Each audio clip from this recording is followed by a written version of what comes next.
país, né, essa questão de integração universidade-empresa, ela já acontece, né? A gente tem bons casos. Eu acho que vale aqui mencionar o nosso próprio com a Unifesp, né, do Parque, das empresas do Parque com a Unifesp, nós temos excelentes casos, né? De toda forma, olhando o país como um todo, tem muita oportunidade, eu diria, também necessidade de se ampliar, né? Eu acho que um bom exemplo é quando a gente olha o ranking global aí de inovação, né? E que a gente compare isso com o tamanho da economia do país e a pesquisa acadêmica. Então, a gente tem uma assimetria muito grande, né? O tamanho da pesquisa acadêmica e o tamanho da economia, eles são proporcionais. Mas quando a gente fala de inovação, o Brasil está muito, muito, muito para trás dos outros países, inclusive dos BRICS, né? Então, e a questão de inovação tem muito a ver, não é só isso, mas tem muito a ver com essa integração universidade-empresa. Então, eu acho que tem um espaço enorme para melhorar, e eu diria, né, com bastante segurança, que o que nós fazemos aqui, esse conjunto do ecossistema do parque, que obviamente contempla a Unifesp, é uma referência, né, e isso a gente poderia expandir, claro que com melhoria sempre, mas então tem bastante espaço assim, para melhorar e fazer mais essa integração universidade-empresa no país.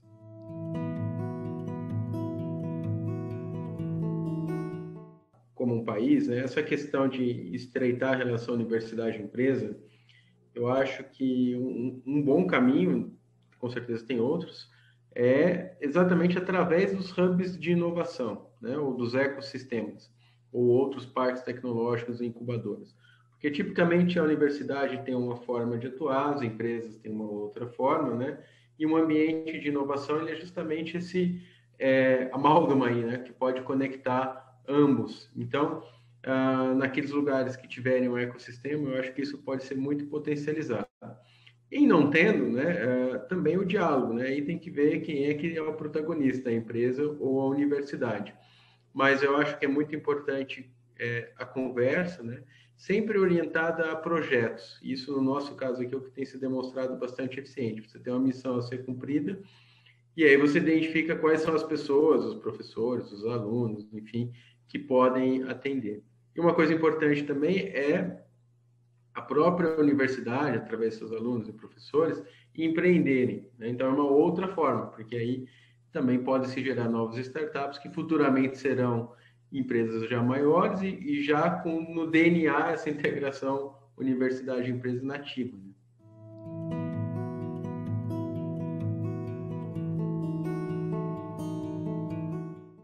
Então, o fato de ter universidades aqui no parque, né, e a Unifesp ser uma delas com um campus aqui, isso é muito importante porque por vários motivos, né? Destacando alguns deles, essa questão de visibilidade, né? Os alunos e os professores interagem, frequentam aqui, então já estimula essa própria troca.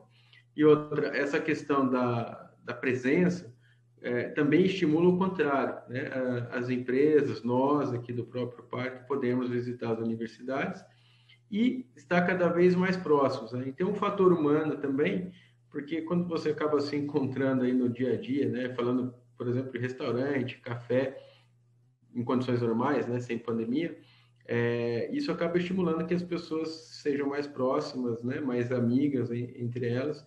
Então, isso realmente faz diferença para que a gente possa fazer as ações.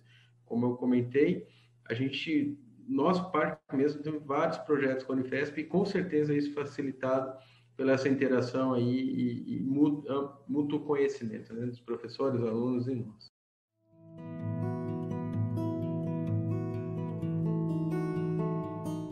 Sim, o parque é um grande consumidor, né, digamos assim, do conhecimento acadêmico, aí através das pessoas, e tem duas grandes verticais. Uma através das próprias empresas aqui residentes, né, em que elas têm as pessoas vinculadas às universidades como trabalhadores ou como consultores de seus projetos, e nós, nos nossos próprios projetos, também temos. Então, por exemplo, a gente tem aqui um projeto de internet das coisas, patrocinado pelo governo federal através do Ministério da Economia, na BDI. Esse projeto, nós já tivemos cerca de 7 estagiários ao longo dessa execução, foi um projeto de médio prazo, e todos eles vieram da Unifesp, né? Então, foi bem interessante. O programa de estágio terminou, mas esses estagiários também, hoje, alguns já formados, se realocaram, né, ou seguindo sua carreira acadêmica, depender um pouquinho. Mas a gente tem também dentro dos nossos laboratórios, né, pessoas que vieram da atividade acadêmica e consultores específicos para os nossos projetos também. Então, nas nossas próprias demandas, a gente procura envolver ao máximo as universidades e tem dado muito certo, né? Tem sido bem positivo os feedbacks de todos os lados, de quem nos contrata, nosso, e também de quem participa.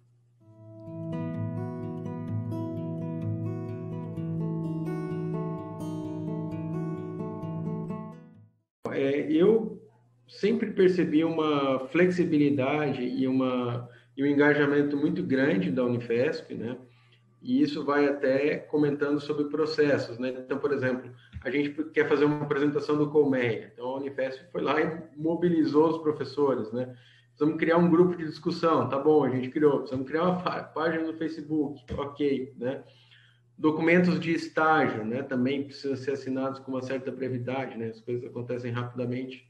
Então, sempre foi disponível, e mesmo não havendo processos estruturados, né, sempre vi essa disponibilidade. Como eu falei, por exemplo, vamos criar uma lista de e-mail, ou vamos cadastrar os e-mails de quem está aqui na lista já existente, né? E os processos de contratação de estágio também existe, né, uma certa burocracia documental, mas sempre foi atendida aí com a maior brevidade possível. Então, a resposta sempre foi bem positiva.